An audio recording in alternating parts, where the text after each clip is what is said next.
বাংলাদেশে এখনও পর্যন্ত ১৮ জন সেনাপ্রধান দায়িত্ব পালন করেছেন। তবে ইতিহাসের পাতায় সবাই সমানভাবে গুরুত্বপূর্ণ নয়, কারণ সকল সেনাপ্রধান নিজের কর্ম দিয়ে আলোচিত হতে পারেনি। তাই আজকের প্রতিবেদনে তুলে ধরব বাংলাদেশের ইতিহাসে সবচেয়ে গুরুত্বপূর্ণ এবং আলোচিত শীর্ষ ৫ জন সেনাপ্রধানের তালিকা। এই তালিকায় সেরা হবার জন্য তাদের অনেক বিষয়কে বিবেচনা আনা হয়েছে। তার মাঝে উল্লেখযোগ্য হচ্ছে চাকরি জীবনে দেশের জন্য কতটা সমরস্য কিনেছে, এছাড়াও সেনাবাহিনীর আধুনিকায়নে তার ভূমিকা কতটা গুরুত্বপূর্ণ ছিল। সব কিছু বিবেচনা করে এই তালিকায় পঞ্চম অবস্থানে রয়েছেন জেনারেল ইকবাল করিম ভূঁইয়া। তিনি ২০১২ সালে সেনাপ্রধান হিসেবে দায়িত্ব লাভ করেন। প্রায় ৩ বছর পর ২০১৫ সালে চাকরি থেকে অবসরে যান। দীর্ঘ চাকরি জীবনে তার সফলতা হচ্ছে বাংলাদেশ সেনাবাহিনীর জন্য প্রচুর সমরস্য কিনেছিলেন। কারণ ২০১৩ সালে রাশিয়া থেকে প্রায় ১০,০০০ কোটি টাকার সমরস্য কিনেছে বাংলাদেশ প্রতিরক্ষা দপ্তর। বাংলাদেশ সেনাবাহিনীর শৃঙ্খলা গঠনে জেনারেল ইকবাল করিম ভূঁইয়ার নেতৃত্ব প্রশংসনীয়, কারণ বিডিআর বিদ্রোহের অনেক বছর পরেও সেনাবাহিনীর মাঝে কমান্ড অ্যান্ড কন্ট্রোল পরিপূর্ণ ছিল না। এক্ষেত্রে জেনারেল ইকবাল করিম ভূঁইয়া পরিপূর্ণ নিয়ন্ত্রণ প্রতিষ্ঠা করেছেন। পাশাপাশি সেনাবাহিনীর জন্য পর্যাপ্ত সুযোগ সুবিধা আদায় করেছেন। তবে উল্লেখযোগ্য নেতিবাচক দিক হচ্ছে ২০১৪ সালের নির্বাচনে সেনাবাহিনীর ভূমিকা ছিল প্রশ্নবিদ্ধ। এই তালিকায় বাংলাদেশের ইতিহাসের চতুর্থ সেরা সেনাপ্রধান জেনারেল আজিজ আহমেদ। নিঃসন্দেহে তার নাম শুনে অবাক হবার কথা। তবে তিনি যতটা সমালোচিত ঠিক ততটাই আলোচিত একজন সেনাপ্রধান। ২০১৮ সালে তিনি সেনাপ্রধান হিসেবে দায়িত্ব লাভ করেন। দীর্ঘ ৩ বছর পর ২০২১ সালে অবসরে যান। এই চাকরি জীবনের তার সবচেয়ে বড় সফলতা বিপুল পরিমাণে সমরস্য ক্রয়। বাংলাদেশ সেনাবাহিনীর বর্তমানে যত আধুনিক সমরস্য রয়েছে তার প্রায় ৭০% কিনেছেন জেনারেল আজিজ আহমেদ। বিশেষ করে তুরস্ক থেকে অসংখ্য সমরস্য কিনেছেন। বাংলাদেশ সেনাবাহিনী যত উচ্চাকাঙ্ক্ষী সমরস্য ক্রয় পরিকল্পনা রয়েছে তার প্রায় সবগুলি অনুমোদন আনতে ভূমিকা রেখেছেন জেনারেল আজিজ আহমেদ। এছাড়াও বাংলাদেশ সেনাবাহিনীর অবকাঠামো নির্মাণে তার ভূমিকা প্রশংসনীয়, কারণ বাংলাদেশ তো বটেই, পৃথিবীর খুব কম দেশে এত বেশি সামরিক অবকাঠামো নির্মাণ করেছে। তবে জেনারেল আজিজ আহমেদের নেতিবাচক দিক হচ্ছে সরকারের সঙ্গে অতিরিক্ত সুসম্পর্ক। বিশেষ করে ২০১৮ সালের জাতীয় নির্বাচনে সেনাবাহিনীর ভূমিকা প্রশ্নবিদ্ধ। এছাড়াও ব্যক্তি জীবন নিয়ে আলোচনা এবং সমালোচনা চলমান। এই তালিকায় বাংলাদেশের ইতিহাসে তৃতীয় সেরা সেনাপ্রধান জেনারেল এম.এ.জি. ওসমানী। বাংলাদেশ স্বাধীন হবার পূর্বে দেশের সেনাপ্রধান হিসেবে দায়িত্ব লাভ করেন ১৯৭১ সালে।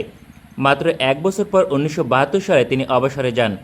মাত্র ১ বছরে তিনি বাংলাদেশ নামক দেশ তৈরির ক্ষেত্রে ভূমিকা পালন করেছেন।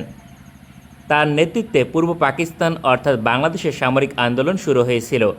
এছাড়াও গেরিলা প্রশিক্ষণ এবং অস্ত্র সরবরাহ করে যুদ্ধের নেতৃত্ব দিয়েছেন। বাংলাদেশ সেনাবাহিনীর ইতিহাসে জেনারেল এম.এ.জি. ওসমানীকে সেনাপ্রধান হিসেবে বলা হলেও তিনি ছিলেন আরও এক ধাপ এগিয়ে, কারণ যুদ্ধকালীন সময় চিফ অফ ডিফেন্স স্টাফের দায়িত্ব পালন করেছেন। এই ধরনের সরাসরি যুদ্ধে নেতৃত্ব দেওয়ার সুযোগ কোনো সেনাপ্রধানের হয়নি। এছাড়াও স্বাধীনতার পর বাংলাদেশ থেকে ভারতীয় সেনাবাহিনীকে দ্রুত দেশ ত্যাগের ক্ষেত্রে তিনি পরামর্শ দিয়েছিলেন। তবে জেনারেল এম.এ.জি. ওসমানীর তেমন কোনো নেতিবাচক দিক নেই। এই তালিকায় দ্বিতীয় এবং প্রথম অবস্থান বলা রীতিমতো চ্যালেঞ্জিং। তারপরেও বিভিন্ন ঘটনা এবং তথ্যের উপর ভিত্তি করে বাংলাদেশের ইতিহাসে দ্বিতীয় সেরা সেনাপ্রধান জেনারেল জিয়াউর রহমান। তিনি ১৯৭৫ সালে দায়িত্ব লাভ করেন। দীর্ঘ ৩ বছর পর ১৯৭৮ সালে মৃত্যুবরণ করেন। তবে জেনারেল জিয়াউর রহমানের সবচেয়ে বড় কৃতিত্ব সেনাবাহিনীর মাঝে শৃঙ্খলা প্রতিষ্ঠা করা, কারণ তৎকালীন সময় দেশের সেনাবাহিনীর মাঝে বিদ্রোহ ছিল নিয়মিত বিষয়। জেনারেল জিয়াউর রহমান প্রায় ২৩ বার বিদ্রোহ থেকে দেশকে রক্ষা করেছেন। বাংলাদেশ সেনাবাহিনীর মাঝে তৎকালীন সময়ে জেনারেল জিয়াউর রহমান ছিলেন আকাশচুম্বী জনপ্রিয়। তাই খালেদ মোশাররফ বিদ্রোহ করে সফল হলেও মাত্র ৪ দিন পরেই পুনরায় দায়িত্ব লাভ করেন জেনারেল জিয়াউর রহমান। এছাড়াও পার্বত্য চট্টগ্রামে বিদ্রোহী গোষ্ঠীকে নির্মূল করতে কৌশলগত পদক্ষেপ গ্রহণ করেন। বিশেষ করে পাহাড়ি অঞ্চলে বাঙালি জনগোষ্ঠীকে হস্তান্তর করে রাজনৈতিক দূরদর্শিতার পরিচয় দিয়েছেন। এছাড়াও বিভিন্ন দেশের সঙ্গে ঘনিষ্ঠ সম্পর্ক প্রতিষ্ঠার ক্ষেত্রে তার ভূমিকা অনস্বীকার্য, বিশেষ করে মার্কিন যুক্তরাষ্ট্র, চীন এবং সৌদি আরব। তবে তার তেমন কোনো নেতিবাচক দিক লক্ষণীয় নয়। এই তালিকায় বাংলাদেশের ইতিহাসে সেরা সেনাপ্রধান জেনারেল এরশাদ।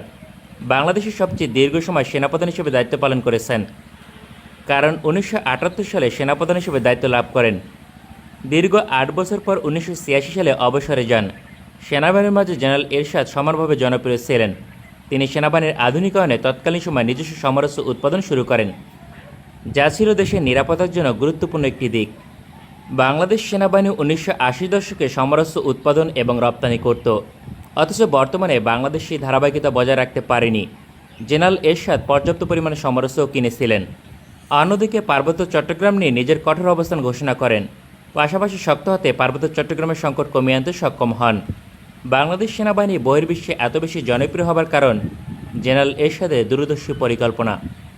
বিশেষ করে তৎকালীন সময়ে আরব বিশ্বের সেনাবাহিনী মোতায়েন করে বাংলাদেশ সেনাবাহিনীর অবস্থান তুলে ধরেন। তবে জেনারেল এরশাদের কম বেশি নেতিবাচক দিক লক্ষণীয়। তার মাঝে অন্যতম হচ্ছে ভারতের উপর তিনি বহুল অংশে নির্ভরশীল ছিলেন। দর্শক, এরাই হচ্ছে বাংলাদেশের ইতিহাসে সেরা 5 জন সেনাপ্রধান। এখানে কোনো আবেগ এবং রাজনৈতিক বিষয়কে প্রাধান্য দিয়ে তালিকা তৈরি করা হয়নি। আমাদের ভিডিওটি পছন্দ হলে আমাদের সমর্থন করতে সঙ্গে থাকুন। ভালো থাকবেন সবাই, দেখা হবে পরবর্তী কোনো ভিডিওতে।